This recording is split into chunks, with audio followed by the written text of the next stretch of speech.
spoilers for Star Wars: The Last Jedi ahead. Rian Johnson explains how the Force works in his written and directed Star Wars project, The Last Jedi. Episode 8 is doing more than okay in terms of box office numbers, pocketing a total of $220 million domestic and $450 million worldwide, but conversation surrounding the movie continues with the massive fan community of the franchise having different opinion on the newest saga entry. Looking at the film's Rotten Tomatoes profile, it's safe to say that The Last Jedi is already a divisive movie. Some love that it took a chance to expand the lore, while others are bummed it deviated too much from the things the previous films established. It arguably did not follow through on a lot of what was set up to presumably be the narrative cornerstones of the sequel trilogy in The Force Awakens. Just when you think you already know what will happen next, it goes in a totally different direction. One of the bigger gripes that naysayers cite is Johnson's introduction of new elements to how the Force actually works. For instance, Luke's ability to project himself is deemed as a controversial move since that's never been seen on screen before. Sitting down with the LA Times, Johnson addressed this criticism by establishing that looking back in the previous movies, there is actually no set guidelines as to how the Force works. In fact, the saga installment reveals something new about it as we go along.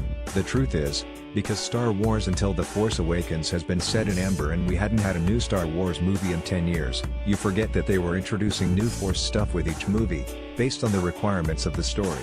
Force grabbing didn't come around until Empire, it wasn't in A New Hope.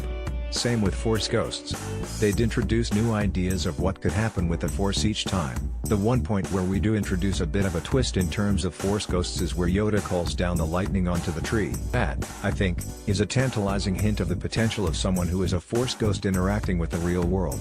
Considering both the Jedi and Sith can tap into the Force and use it to their advantage, Johnson was asked whether the dead dark side users can also return via Force Ghost much like the Jedi can.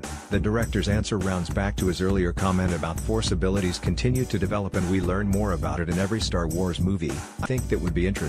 We haven't seen them in the movies as far as I can remember, but that would be really interesting considering the dark side is about self-preservation, trying to find immortality, and the notion that the light side actually got to it through selflessness. What would the dark side version of that look like?